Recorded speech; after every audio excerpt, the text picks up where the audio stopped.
Em nome do Pai, do Filho e do Espírito Santo. Amém. Doutrina católica, tradição e magistério. Meditação. Perdida a alma, tudo está perdido e para sempre. A salvação de nossa alma é o negócio mais importante e também o mais descuidado. Diz a Sagrada Escritura: que dará o homem em troca da sua alma? Mateus 16, 26. Coisa estranha. Ninguém quer passar por negligente nos negócios do mundo, porém estes mesmos não têm a menor preocupação em descuidar do negócio da eternidade, o mais importante de todos. Muitos fazem até tudo para perderem a alma, e a maior parte dos cristãos vivem como se as verdades eternas, céu e inferno, fossem meras fábulas. Nós, ao menos, não sejamos tão insensatos e pensemos seriamente de que nada nos serviria ganharmos o mundo inteiro se depois viéssemos a perder a nossa alma. Perdida a alma, está tudo perdido e para sempre. Não se poupa nenhum cuidado, nenhum sacrifício, nem se perde nenhum momento, nem um segundo sequer, para chegar a tal dignidade, ganhar uma demanda, concluir tal negócio. Não se come, não se dorme. Mas, depois que se faz para assegurar a salvação eterna, como é que se vive? Não se faz nada, ou, para melhor dizer, faz-se na verdade tudo para a perder, e a maior parte dos cristãos vivem como se a morte, o juízo, o inferno, o céu e a eternidade não fossem verdades de fé, mas sim fábulas inventadas pelos poetas. Diz a Sagrada Escritura: mas vós, de São Paulo, ao menos vós, meus irmãos, aplicai-vos ao grande negócio da vossa salvação eterna, que é o negócio que mais vos interessa. Tessalonicenses 4:11. Exclama Jesus Cristo: de que serve ao homem ganhar o mundo inteiro, se vier a perder a sua alma? Ou que dará o homem em troca de sua alma? Mateus 16, 26. O reino eterno, de São Bernardo, não se dá aos preguiçosos, mas aos que se houveram valorosamente no serviço de Jesus Cristo. Nossa Senhora apareceu em Fátima para nos lembrar, sobretudo, da necessidade da salvação da alma.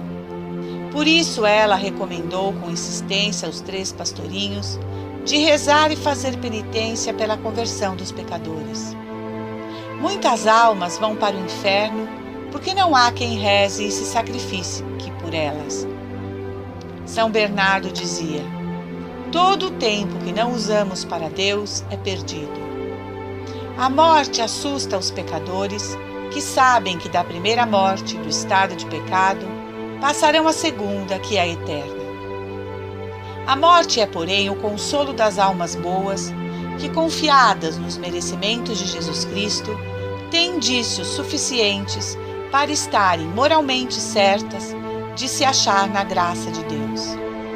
Para estas, a morte é preciosa, porque é um repouso suave depois das angústias padecidas no combate contra as tentações, ou em aplacar os temores e os escrúpulos de desagradar ao Senhor. Que consolo pode dizer: nunca mais ofenderei ao meu Deus? A morte, porém, assusta os pecadores, que sabem que da primeira morte, do estado de pecado, passarão à segunda, que é a eterna. Mas se estamos aqui para imitar a Cristo, que queremos nós, além de sofrer o martírio, o abandono, o amargor das perseguições, calúnias e humilhações, e tudo isso para a salvação de nossas almas? Ao ler a vida dos santos, de modo particular os santos mártires, 2 sentimentos devem brotar em nossas almas: uma profunda admiração e uma grande vergonha. Admiremos a coragem e a ousadia em anunciar e defender com a própria vida Jesus de Nazaré, mesmo diante dos mais terríveis sofrimentos, a alegria que sentiam ao tornarem-se participantes do sofrimento de Cristo, o amor louco pelo Divino Mestre que os levava à cruz, à forca, aos caldeirões de óleo fervendo, às decapitações e tantas outras barbaridades. Mas, ao mesmo tempo, temos que nos envergonhar de nossa covardia e medo de falar de Jesus. Até mesmo para aqueles que estão conosco, da tristeza que nos abate quando o Senhor permite que os nossos planos não aconteçam da forma que planejamos, não conseguindo receber de Deus, pode tirar daí um grande bem para a nossa alma. Nos envergonhar do amor tímido e mesquinho que oferecemos ao Senhor, dando a Ele somente a sobra que nos resta do nosso tempo e da nossa vida, só o que sobra. Santo Agostinho disse uma frase muito profunda e com muito significado que deve levar a todos nós a nos questionar. Disse o santo: as mesmas misérias levam alguns ao paraíso e outros ao inferno. Não entendemos ainda que o caminho da salvação é estreito, que necessitamos do auxílio da graça. A graça que basta ao apóstolo e o leva a proclamar: é na fraqueza que triunfa o meu poder. E então eu passei a me glorificar de minhas fraquezas, a fim de que desça até mim a força de Cristo. Sim, eu me comprazo nas minhas fraquezas, nos meus ultrajes, nas angústias, nas perseguições sofridas pelo Cristo, porque quando estou na máxima fraqueza, é que estou forte. Sim, o homem só está próximo do céu quando está crucificado junto com Cristo na cruz, porque a altura da cruz é a altura do amor de Deus. Imitar e seguir a Cristo, portanto, deve ser nosso objetivo. Aqui entra definitivamente a vontade, e ela deve ser submetida à graça que o Senhor envia, mostrando o caminho reto que é estreito, e sabendo disso, mais é certo. Por isso, a necessidade de mortificar a vontade e até mesmo crucificá-la para ganhar esta batalha dificílima, mas totalmente possível, já que o Senhor colabora com aquele que quer de fato buscá-lo no meio de toda dificuldade. E esta luta não termina enquanto estivermos neste mundo. Enquanto isso, lutemos para purificar nossas faltas passadas e nos preservar das presentes e das futuras para nossa total santificação e salvação, sem o qual ninguém verá o Senhor, que é Santíssimo. O que Cristo rejeitou, rejeitemos também. O que Ele amou, amemos também. Tudo que é inimigo de Cristo é nosso inimigo também. Portanto, nada de andar de braços dados com o mundo, com o demônio. Temos que aprender e desejar sermos nada diante dos homens e do mundo, mas sermos tudo diante de Deus. Por isso, andai com o povo santo, com aqueles que querem contigo trilhar o mesmo caminho de salvação, o caminho até Deus. Isto facilitará os nossos passos. Desafiamos a todo tempo as leis e preceitos do Altíssimo. Vivemos no meio deste mundo, sem enxergar, cegos, surdos, mudos, sem forças, marionetes dos homens mundanos, já por 50 anos de manipulação dos inimigos de Deus. Isso não é possível. Precisamos mesmo fazer violência para entrar no reino de Deus. Rejeitar o que não seja santo e lícito imediatamente. Esta é a chave para não cairmos na armadilha do demônio.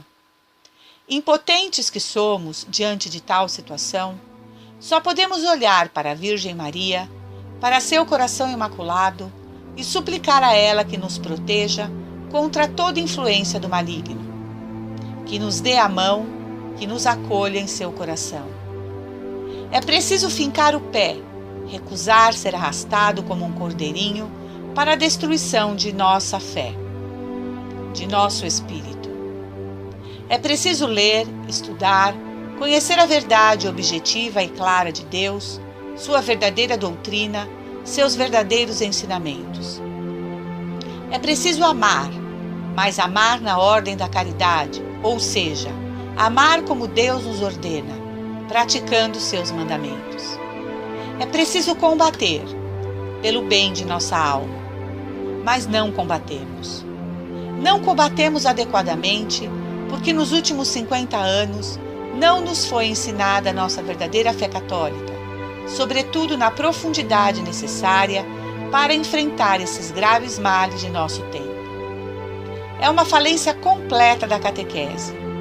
Não conhecem mais a fé católica, mas temos, como católicos batizados, o dever e a obrigação de buscar, conhecer e praticar a verdadeira fé católica, e se assim não fizermos, estamos nos condenando a nós mesmos por toda a eternidade, pois a todos nos foi dada graça suficiente para conhecer, amar e servir a Deus e, por conseguinte, salvar nossas almas da condenação eterna. Há hoje uma exagerada exaltação da virtude da tolerância, falsamente concebida como a virtude que se sobrepõe a todas as outras virtudes. Em outras palavras, deveríamos tolerar outras pessoas em suas ações imorais, a ponto até de parecer que apoiamos a moral equivocada. A tolerância é uma virtude, mas certamente não é a principal, que é a caridade. E a caridade é falar e ensinar a verdade. Nós devemos condenar o erro, o pecado, porque estão em desacordo com nossa própria natureza, como Deus nos criou. É preciso dar um basta ao falso sentido de diálogo que se infiltrou também na Igreja. Não é possível reconhecer publicamente aqueles que apoiam violações abertas às leis de Deus, nem render a eles quaisquer tipos de honras. Isto é um escândalo, uma contradição, um erro. Avisa-nos São Paulo que devemos trabalhar em nossa salvação, não só com medo, mas com temor, visto que se trata da eternidade. Se na hora da morte estivermos na graça de Deus, tudo estará seguro e seremos felizes para sempre. Se ao contrário, a morte nos achar em pecado mortal, com que desespero confessaremos: desviei-me do caminho e já não há remédio em toda a eternidade. Aproveitemos o aviso. Quem sabe se esta meditação não é para mim o último convite? Quem sabe se não morreremos repentinamente? Portanto, quem não teme e não treme pela sua salvação, não se salvará. Afinal, quem conhece os juízos de Deus? Santo Arsênio tremia igualmente à vista da morte e, perguntando-lhe um de seus discípulos a causa, respondeu o santo: meus filhos, este temor não é novo em mim. Tive-o sem cessar durante toda a minha vida. Preparemo-nos, portanto, o mais breve o quanto antes para a nossa morte, a fim de que Deus não nos colha de improviso. O que esperamos para definitivamente abandonarmos o pecado e buscarmos uma vida de santidade? Queremos viver uma vida inteira atolados até o pescoço na imundície do pecado, pensando: na hora da minha morte me confessarei e salvarei a minha alma? Vou, pois, agora viver e desfrutar da vida e do pecado. Ora, para estes deixo o terrível aviso de São Jerônimo, doutor da Igreja. De 100.000 pecadores que vivem em pecado até a hora da morte, apenas um se salvará. Diz Santo Agostinho: Deus nos oculta o último dia da vida para que estejamos todos os dias preparados para morrer. Pois a penitência feita pelo enfermo é enferma. O pecador obstinado dificilmente detestará o pecado na hora da morte, pois como poderá odiar de coração o pecado se o amou até a hora da morte? São Vicente Ferrer acrescenta: é maior milagre a salvação de um desses pecadores do que ressuscitar os mortos, porque eles querem odiar seus pecados, mas eles não podem, não conseguem. Santo Afonso Maria de Ligório diz: como é difícil que um pecador que viveu muitos anos em pecado se converta sinceramente na hora da morte tendo a mente obscurecida e o coração endurecido. Finaliza o Santo Doutor. São Bernardo diz estas aterrorizantes palavras: o pecador, no momento da morte, será acorrentado com seus próprios pecados, e eles vão dizer: opera tua sumus, non te deseremos. Somos suas obras e não vamos te deixar. Te acompanharemos ao juízo e depois vamos te fazer companhia eterna no inferno. Finaliza o santo. De fato, tendo amado o pecado até a morte, amou ao mesmo tempo o perigo de sua condenação e por isso justamente permitirá a Deus que pereça no perigo que viveu até a morte. Meu Deus, o que não vai acontecer com os pecadores infelizes que viveram em pecado até a hora da morte? Novamente citando Santo Afonso, que disse: o que será, portanto, dos pecadores nesta última hora para a eternidade, quando se verem sem ter feito boas obras e rodeado por todos os lados de inimigos que só pensam em precipitá-lo no abismo do inferno? Afligem-lhes os tormentos da morte eterna. Ai daquele doente que cai na última doença, estando em pecado mortal. Aquele que vive em pecado até a morte, morrerá no vosso pecado. É verdade que a qualquer momento um pecador é convertido. Deus promete perdoar, mas em nenhum pecador ele prometeu que lhe permitirá que se converta na hora da morte. Isaías nos diz para buscar o Senhor enquanto podemos encontrá-lo, de onde se conclui que haverá um tempo para alguns pecadores que buscarão a Deus e não poderão encontrá-lo. João 7,34. Se confessarão os desventurados à hora da morte, prometerão, chorarão, buscarão a misericórdia de Deus, mas sem saber o que fazem. Para esses, lhes acontece o mesmo que aconteceria a um que se vê sob os pés de seu inimigo e que ele tenha colocado a faca na garganta para matar. O infeliz choraria, pediria perdão, prometeria servir como escravo por toda a sua vida. Mas por acaso daria-se crédito ao inimigo? Não. Antes creria que essas palavras foram fingidas para escapar de suas mãos. Deus, vendo que todo arrependimento e promessas do pecador moribundo não saem do coração, mas são frutos do medo da condenação eterna, que parece tão perto, não concede o perdão. Porque o temor que não está acompanhado pelo amor de Deus não pode justificar o pecador, como diz o Evangelho: qui non diligit, menent in morte.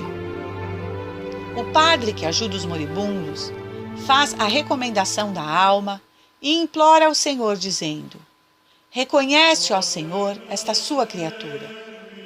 Mas Deus responde: eu sei que é minha criatura, mas ele não honrou-me como seu Criador. Ele me tratou como inimigo. Eu perdoaria os seus pecados cometidos no passado, em sua juventude, mas ele continuou desprezando-me até a hora da morte. Me voltarão a espada e não o rosto. E agora, no tempo de sua calamidade, querem que os livre do castigo? Que chame os seus deuses, isto é, aquelas criaturas, riquezas, aqueles amigos que amaram mais do que a mim. Pedi-lhes para vir agora para livrá-los do inferno que os espera. A mim somente tenho que castigar as ofensas que eles me fizeram. Eles rejeitaram as minhas ameaças feitas aos pecadores obstinados e não deram atenção a nenhuma delas. Então meu dever é o de punir os crimes que cometeram. É tempo da minha vingança e é justo que se execute.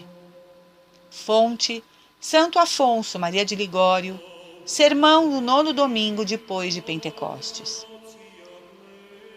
Ocupemo-nos, portanto, do negócio de nossa salvação. O que esperamos? Que Deus nos envie para o inferno? Vivamos bem enquanto tivermos tempo, enquanto vivermos na terra, porque se formos surpresos com a escuridão da morte, já nada poderemos fazer para garantir a nossa salvação. Amanhã vou me emendar, diz o pecador endurecido. E quem garante que nós chegaremos ao amanhã? João diz em Apocalipse 12:12 que o demônio, no momento da morte, vem com mais raiva e fúria do pecador, a fim de aproveitar o pouco tempo que lhe cabe para que não deixe escapar aquela alma. O Concílio de Trento diz que Jesus Cristo nos deixou o sacramento da extrema unção como uma forte defesa contra as tentações que o demônio nos ataca no momento da morte, acrescentando que nunca o inimigo combate com tanta violência para nos fazer perder a confiança na misericórdia divina como no fim de nossa vida. Seção 14, capítulo 9.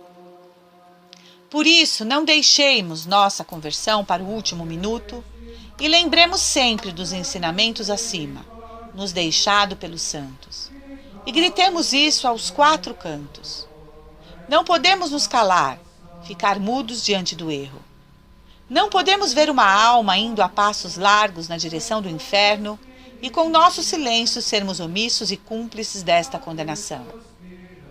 Novamente citando Santo Agostinho, que nos ensinou dizendo: não sois inocentes se com seu silêncio permitis a condenação de quem avisado poderia salvar-se.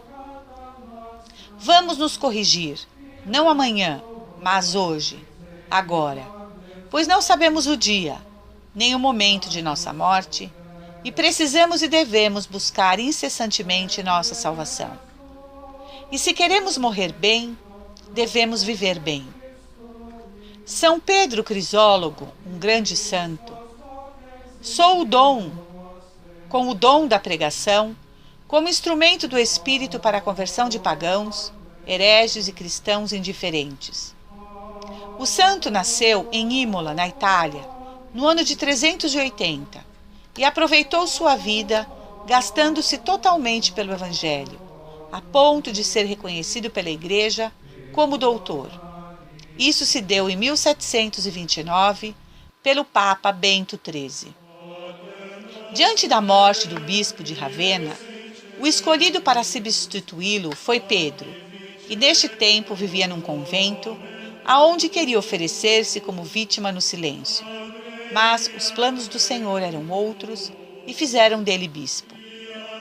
Pastor prudente e zeloso da Igreja, usou do dom da pregação como instrumento do Espírito para a conversão de pagãos, hereges e cristãos indiferentes na vivência da própria fé. Pedro lutou com as armas da oração, jejum e mortificações pela salvação de sua alma e da alma de seus fiéis, para assim desfrutar e transmitir pela palavra o tesouro da graça. Isto até entrar na glória celeste em 450. Para buscarmos efetivamente salvar nossa alma da condenação eterna, devemos mesmo morrer para o mundo, morrer para nós mesmos. Temos para nos ajudar e nos servir de modelo a vida dos grandes santos e santas da Igreja. Finalizo esta meditação com as palavras de um destes santos, o extraordinário mártir São Tomás Mori, que disse essas magníficas palavras antes de morrer martirizado por amor e fidelidade a Cristo nosso Senhor. Esta que foi uma das orações de São Tomás Mori no cárcere, bem poderia ser a nossa. Disse o santo: dai-me, meu bom Senhor, uma fé plena, uma esperança firme e uma ardente caridade, um amor por vós, meu Senhor, incomparavelmente maior do que o amor por mim mesmo, e que não me prenda a nada que vos desagrade, mas que todos os meus amores se ordenem para vós.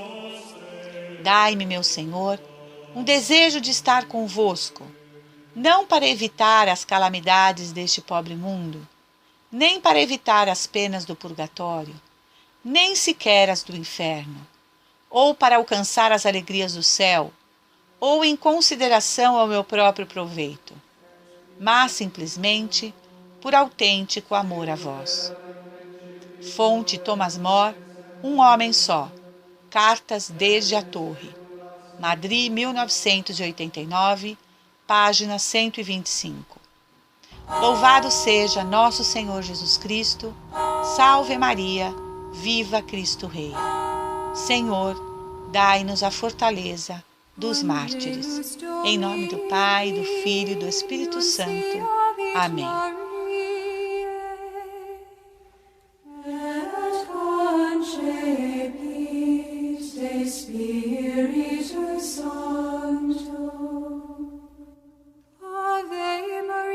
Gratia plena Dominus tecum, benedicta tu in mulieribus, et benedictus fructus ventris tui, Iesus. Sancta